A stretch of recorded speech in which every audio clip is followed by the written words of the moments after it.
नमस्कार आदाब दोस्तों। तो चलिए आज हम फिर लाए हैं देश दुनिया की तमाम छोटी बड़ी ब्रेकिंग न्यूज़। तो खबरों को स्टार्ट करने से पहले आपसे छोटी सी रिक्वेस्ट है दोस्तों, अगर चैनल पे नए हैं तो चैनल को सब्सक्राइब करें, नोटिफिकेशन का ऑन करें और वीडियो को लाइक करें, अपने दोस्तों के साथ ज़्यादा से ज़्यादा शेयर करें। तो आज की सबसे पहली और बड़ी खबर में बताएंगे दोस्तों, 10 मार्च को 5 राज्यों में हुए विधानसभा चुनाव के नतीजे सामने आएंगे। ज़्यादातर पार्टियों जीतने और सरकार बनाने के दावा कर रहे हैं। इसी बीच सामने आए एग्जिट पोल ने राजनीतिक हलचल तेज कर दी है। एग्जिट पोल में जिन पार्टियों को बहुमत मिलती दिखाई दे रही है वह खुशी जाहिर कर रहे हैं, लेकिन अन्य पार्टी एग्जिट पोल को मानने से इनकार कर रहे हैं। हालांकि एग्जिट पोल से पहले मतदान के आखिरी दिन भी अखिलेश यादव ने बीजेपी पर जोरदार तंज कस दिया है। अखिलेश यादव ने भाजपा सरकार पर तंज कसते हुए कहा कि बीजेपी ने कहा था कि उत्तर प्रदेश में मिसाइल बनाएंगे, बम बनाए जाएंगे, लेकिन लोगों ने देखा कि एक माचिस की तीली भी इन लोगों ने नहीं बनाया है और झूठ बोलते हैं कि मिसाइल बनाएंगे। अखिलेश ने कहा कि यूपी की जनता इस बार अपने बुनियादी सवालों पर ही वोट दिया है। साइकिल को लेकर बीजेपी द्वारा तंज कसे जाने पर अखिलेश यादव ने कहा कि साइकिल तो आम लोगों की सवारी है। प्रधानमंत्री को जब महसूस हुआ कि साइकिल पर हमला कर वो अपनी नाकामी पर वोट मांग रहे तो उन्होंने दोबारा साइकिल का नाम नहीं लिया। बता दें कि प्रधानमंत्री नरेंद्र मोदी ने यूपी में एक जनसभा को संबोधित करते हुए कहा था कि अहमदाबाद में आतंकियों ने धमाका किया था, वहां सैकड़ों लोग मारे गए। समाजवादी पार्टी का जो चुनाव निशान है, जो बम धमाके हुए वो सारे बम उन्होंने साइकिल पर रखे थे, साइकिल पर ही विस्फोट हुए। मैं हैरान हूँ आतंकियों ने साइकिल क्यों पसंद किया। उत्तर प्रदेश में विधानसभा चुनाव के लिए 7 चरणों की वोटिंग संपन्न होने के बाद अब सबकी निगाहें 10 मार्च के नतीजों पर टिकी है। हालांकि नतीजों से पहले ज़्यादातर एजेंसी एग्जिट पोल ने भविष्यवाणी कर दी है कि यूपी में एक बार फिर से भाजपा की सरकार बन सकती है, मगर यह भविष्यवाणी कितनी सही होगी इसका फैसला 10 मार्च को होगा। फिलहाल 10 मार्च के नतीजों से पहले अनुमानों का सिलसिला जारी है। अब तक जितने भी एग्जिट पोल आए हैं उनमें ज़्यादातर एग्जिट पोल में यूपी में फिर से भाजपा की सरकार बनती दिख रही है, मगर एग्जिट पोल ऐसा भी है जिसमें समाजवादी पार्टी की सरकार बनती दिख रही है।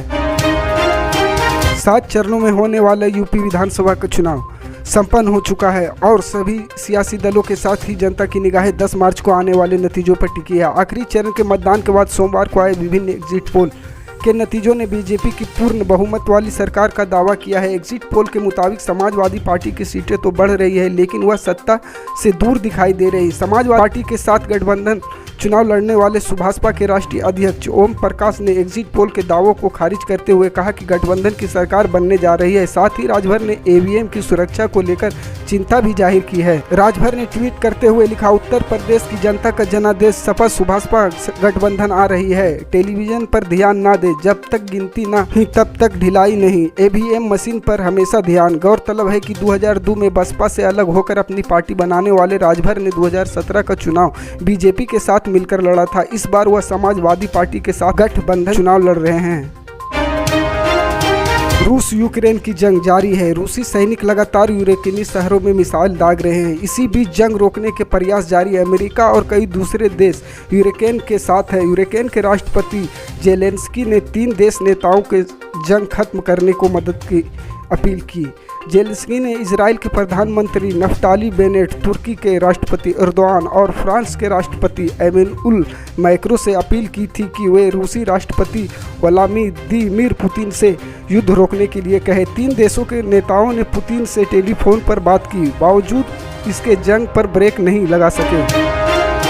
यूपी समेत 5 राज्यों में मतदान की प्रक्रिया पूरे होने के बाद अब भाजपा और दूसरे दलों के लेकर आ रहे एग्जिट पोल की चर्चाएं नेताओं के दिलों की धड़कनें बढ़ा रही है। अधिकतर एग्जिट पोल में बताया है कि उत्तर प्रदेश में भाजपा की फिर से सरकार आ रही है, लेकिन एक अन्य एग्जिट पोल ऐसा जिससे योगी आदित्यनाथ के नेतृत्व वाली भाजपा सरकार की टेंशन बढ़ सकती है। देशबंधु की एग्जिट पोल में बताया गया है कि भाजपा और सहयोगी दलों को अधिकतम 150 सीटें ही मिलेगी, जबकि समाजवादी पार्टी और सहयोगी दलों को 244 सीटें मिल सकती है।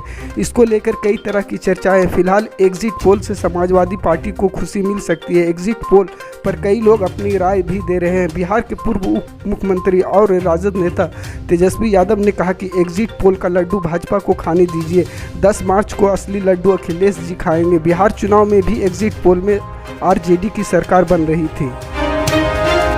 उत्तर प्रदेश विधानसभा चुनाव के आखिरी चरण के समय कांग्रेस महासचिव प्रियंका गांधी वाड्रा को अपने पिता राजीव गांधी याद आ गए। उन्होंने जनता को संबोधित करते हुए पिता से जुड़ी अपने बचपन की कहानी सुना डाली, जिसके बाद सोमवार को जमकर ट्रोल होने लगी।